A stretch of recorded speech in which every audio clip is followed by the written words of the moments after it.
back up to the highest that race comfortable. He won by 1.7 seconds. That being said, wow, that wasn't an easy 1.7 seconds. I bet not. Especially when Tanner. I mean, Tanner's on. Like you said, him and Walter's car are definitely meshed. They have a bond this year that it started out the season and everything and had those good couple wins and everything in it. Yeah. And went back to his car, but man, what a win for him though. I mean, absolutely. I mean, and Rob was happy. Rob was happy about it, but at the same time understood, hey, we earned that one. That's one that we're gonna, especially against Tanner and stuff.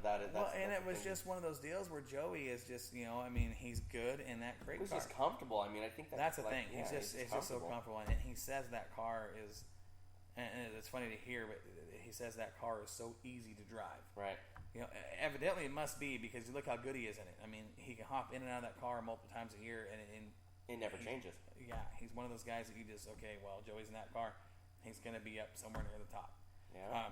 Running order for the finish at the stripe for the late models. Rob May got the win. Joey Tanner, Darren Koffel, Hunziker, Vitale. Those are your top 5 cars. Rob Campos drove to a 6th place finish. Good job for him. Now, I told you, there's something happened there. Something happened there, and I'm going to watch that car the rest of the year, because he's really that you could watch things happen. He went to the next level, right? And it's good for him. He's a good driver. He'll drive the wheels off a race car. I think the problem was he had more driver ability than the setup underneath him. Now working with the dragger guys and stuff, and the feedback he's getting back from him, I think he's going to be a guy that's going to step up and run well the rest of the season. Good job for him, man. Steve Moore was 7th. Then it went Dan Dybel, Trent Elliott, Todd Sieg, Terry Hall, Randy Boyd, Colin Weinbarger, and Brian Cronk.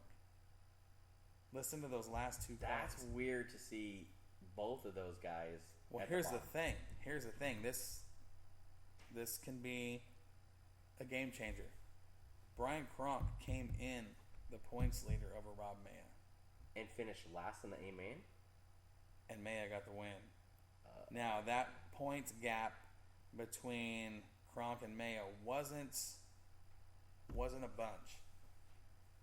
Maya leaves with a 17-point advantage over Cronk. Colin Weinbarger's 3rd in points, 23 back of Maya. And listen to this, the 4th place car is Tanner. He's 146 back. So it goes to 17, 23, 146. And the 5th place car, and I'm telling you, this is a guy, and one of those guys you don't sleep on. Randy Boyd sits 5th in points. He doesn't do that, spectacular stuff. He's not the 2 inches off the wall. Rob Maya, back or in, sideways. I mean, but when Randy's fast, and he's been consistent. Top 5 in points against this field of cars. That's pretty dang good. Now, behind Boyd is Darren Koffel, Ron Brewster, Justin Duty, Steve Moore, and Todd Sieg. Those are your top 10 cars. Okay? But it's just that big gap from 3rd to 4th. You go, Maya's the leader, Cronk 17 back, Weinbarger 23 back, and then Tanner 146 back. Again, somebody's got to screw up in the top 3. For Tanner to but have. Look at those names in the top 3. You got Maya, Cronk, and Weinbarger. That's a tough deal for Joey. I mean, he's it is kind of got because those guys don't make mistakes. They don't make mistakes, and if they do, it's not usually a big one. Cronk's deal was a little bit of bad luck. I mean, he left the race early, 17 laps in. Weinbarger left 19 laps in. Randy Boyd came in 5th in points, leaves 5th in points, and he only completed 30 of the 40 laps. So there was, of the 14 cars, 10 were on the lead lap. Wow. But it was just one of those races where that race between Maya and Tanner was, nothing short of spectacular. Both those guys, the respect that they have for each other in the interviews and what they say was just like, man, what a race. There was almost, and for both of them, it was kind of cool, the excitement for both of them, but at the same time, there was a sense of relief, like, oh, this one's over.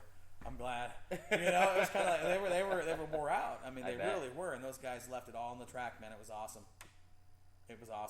That's crazy.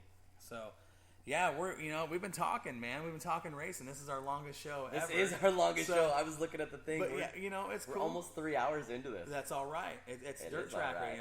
It's racing, baby. It's all right, baby. We're gonna get out of here and go have a bowl of soup with some iced tea or something. And, but hey, you guys, again, don't forget, you can always call us, you can text us, you can email us. We're on Facebook, Boxing Media Promotion. Got some cool things coming for you the rest of the year.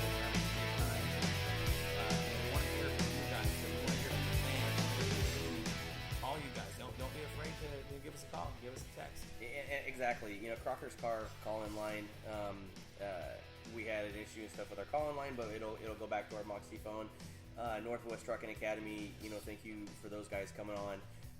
Jetstream Aqua Massage, and thank you for our caller, Kenny Miller. What a killer, caller, man. The killer, Kenny Miller. Yeah, just awesome, man. We want to thank you guys so very much, and we'll be back next Wednesday. We'll be back next Wednesday. This Saturday night at sunset, we have the Open Wheel Frenzy. And down there at Willamette Speedway we're going to turn about 150 Hornets loose. It's going to, Lebanon is going to hate us Saturday night, but it's $500 to the winner of the Hornet feature. So it's going to be a cool deal, and a lot of guys are coming. It's going to be exciting. Yeah, man. See you guys later. Have a good night.